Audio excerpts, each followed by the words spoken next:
আসসালামু আলাইকুম। আপনারা কি জানেন যে বাংলাদেশের যে মোবাইল ফোনের উপর ৫৭% কর ধার্য করা হইছে সেটা কোন, কোন ভাগে বা কোন, কোন বিভাগে ভাগ করে এই ৫৭% কর ধার্য করা হইছে? আমার বিশ্বাস আপনারা অনেকেই জানেন না। আর জানলে আপনারা যদি নাও বুঝেন তারপরেও বলবেন যে আসলে এটা কি পাগলের প্রলাপ নাকি? তো কর কয়েক ধরনের হয়ে থাকে। তার মধ্যে বেশিরভাগই ধরা হয় যে সম্পূরক করটা এটা। সম্পূরক করটা কোন বিষয়ের উপর ধরা হয়? সেই সকল বিষয়ের উপর ধরা হয় যেটা মানুষের নিত্য প্রয়োজনীয় জিনিস না, শৌখিন হয়ে ক্রয় করে। অর্থাৎ তার কাছে অনেক টাকা আছে, সে টাকা ব্যয় করে কিনবে। তার মধ্যে অন্যতম হচ্ছে মোটরসাইকেল, প্রাইভেট কার, বাস, এই গাড়ি জাতীয় যে জিনিসগুলো আছে এইগুলো। তো এইগুলোর মধ্যে বাংলাদেশ সরকার ৩০০ থেকে ৫০০% পর্যন্ত কর ধার্য করে থাকে। যাই হোক, সেটা অনেক আগে থেকেই ধার্য করে যেহেতু এটা কি শৌখিন একটা পণ্য। সেটা নিয়ে কথা না। কিন্তু মোবাইল হচ্ছে একটা নিত্য প্রয়োজনীয় পণ্য। প্রত্যেকের হাতে একটি করে মোবাইল আছে।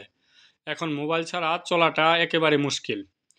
পড়াশোনা, লেখাপড়া, অনলাইনের কাজ, ভর্তির আবেদন, কলেজ ভর্তি, সরকারি যত কাজকর্ম আছে সবকিছুই কিন্তু এখন মোবাইলের মাধ্যমে চলে আসছে।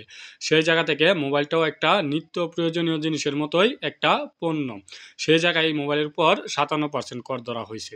তো প্রথম দিক দিয়ে মোবাইল যদিও একটা বিলাসবহুল পণ্য ছিল, কিন্তু এখন তো সেটা আর নেই। কারণ অনেকে বলতে পারেন আইফোন বিলাসবহুল। তো আইফোনের উপর সেই করটা দিতে পারত। আইফোনের উপর দিতে পারতো। তো সামগ্রিকভাবে সকল মোবাইলের উপর ৫৭% কর দিয়ে দেওয়া হয়েছে। তো ৫৭% কর আসলে কোন বিভাগে কত পার্সেন্ট দেওয়া হয়েছে সেটাই আলোচনা করবো, এবং সেই করগুলোর কাজ কী, কেন ধার্য করা হয় সেগুলো নিয়ে আলোচনা করবো। তাই ভিডিওটি প্রথম থেকে শেষ পর্যন্ত দেখবেন। সর্বপ্রথম যেটা আমদানি কর, অর্থাৎ বিদেশ থেকে যখন কোনো পণ্য আনা হয়, সেই দেশের ভিতরে যখন ইনপুট হয় পণ্যটা, তখন এটার উপর একটা কর ধরা হয়, ইংরেজিতে যেটাকে বলে ডিউটি ট্যাক্স। তো এই ডিউটি ট্যাক্সটা কেন ধরা হয় সেটা আগে আমাদের বুঝতে হবে। এই ডিউটি ট্যাক্সটা তখনই ধরা হয় যখন দেখা যায় আমার দেশীয় পণ্য চলতেছে না, বিদেশি পণ্যের উপর মানুষ ঝুঁকে যাচ্ছে, তখন এই আমদানি করটা বাড়িয়ে দেওয়া হয়। তো এই আমদানি করটা যেহেতু যখন দেশীয় পণ্যের বিলুপ্ত হয় বা বিলুপ্তের দিকে যায়, তখন আমদানি ট্যাক্সটা বাড়িয়ে দেওয়া হয় যেহেতু, সেহেতু প্রথম এখানে প্রশ্ন উঠে যে আমার দেশে ওই লেভেলের পণ্য তৈরি করা উচিত ছিল। আইফোন কিংবা ভালো ভালো যে মোবাইল আছে বা সাধারণ মোবাইল যে মোবাইলগুলো আছে, সেই মোবাইলগুলো আমার দেশে তৈরি করার দরকার ছিল যখন বাজারে চলতে পারতেছিল না বা চলতে পারবে না, তখন কিন্তু করের হার বাড়িয়ে দিলে এটা যৌক্তিক ছিল। যেহেতু আমার দেশে তেমন ভালো মানের কোনো মোবাইল উৎপাদন হয় না, সেহেতু বাইরে থেকে মোবাইল আসবেই।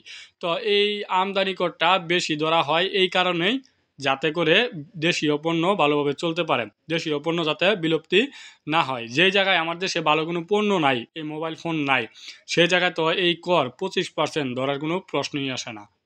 আপনাদের আমি আবারও বলে রাখছি, আমদানি কর এই মোবাইলের উপর 25% ধরা হয়েছে।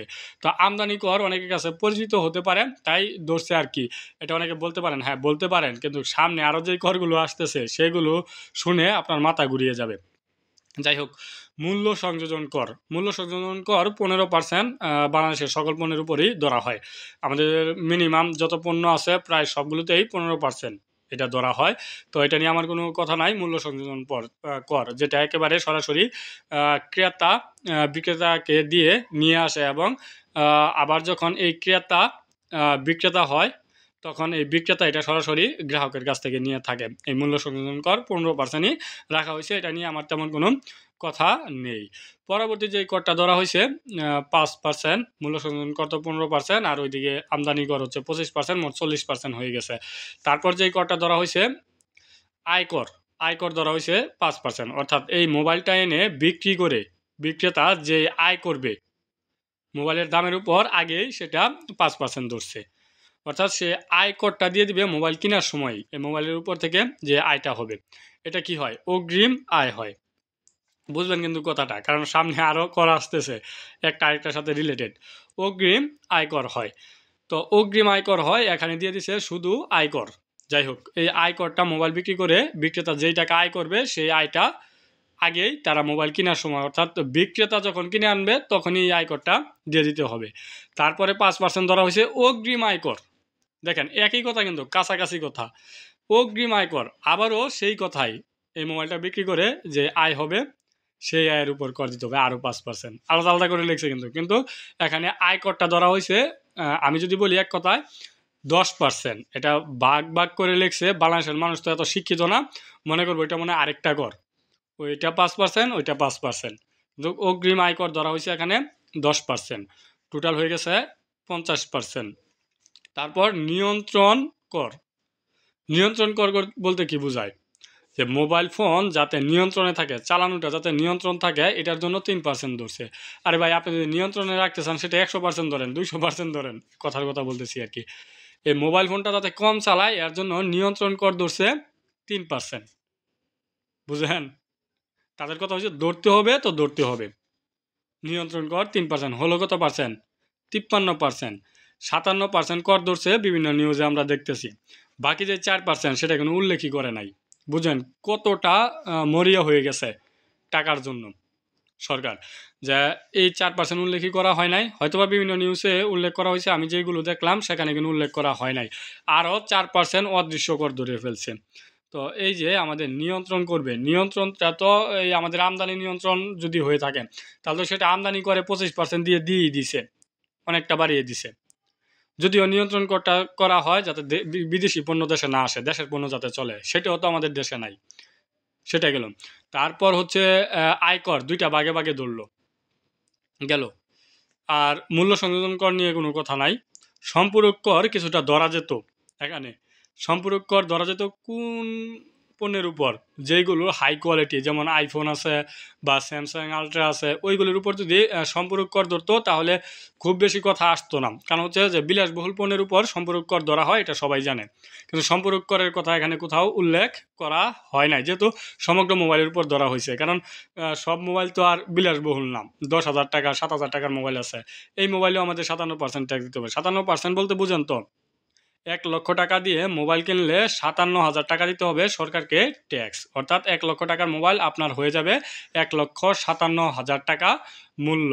তো এই হলো কথা। তো আসলে শুধু যে মোবাইলের উপর তা না, প্রত্যেকটা ডিপার্টমেন্ট টাকা কামানোর জন্য মরিয়া হয়ে গেছে। আমি যতটুকু দেখলাম বিভিন্ন ওয়েবসাইট, সরকারি ওয়েবসাইট, আমি কি আপনাদের আগের ভিডিওতে কথা বলছি, বিভিন্ন সরকারি ওয়েবসাইটে আমাদের যে জায়গায় আগে কোনো টাকা লাগতো না সেখানে এখন টাকা দিয়ে দিয়ে সেই কাজগুলো করতে হয়।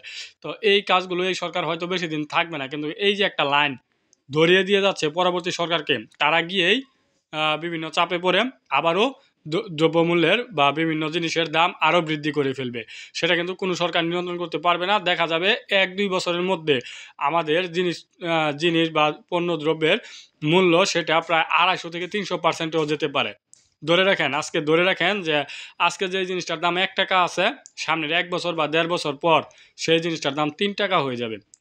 বুঝতেছেন কি হতে যাচ্ছে? তো এক সরকারের বোকামির কারণে অন্যান্য সরকার চাপে পড়ে হোক বা সুবিধার জন্য হোক, তারা কিন্তু আরও বাড়াবে। আর যদি নাও বাড়ায়, যেখানে থাকবে সেটাই কি মানানসই কিনা, আপনাদের কি মনে হয় অবশ্যই কমেন্টসে জানিয়ে দিবেন। যাই হোক, ভিডিওটিতে অনেক কথাই বললাম। তারপর যদি কোনো ভুল ত্রুটি হয় তাহলে অবশ্যই ক্ষমা দৃষ্টি চোখে দেখবেন। তো ভিডিওটি প্রথম থেকে শেষ পর্যন্ত দেখার জন্য আপনাদের অসংখ্য ধন্যবাদ। আসসালামু আলাইকুম।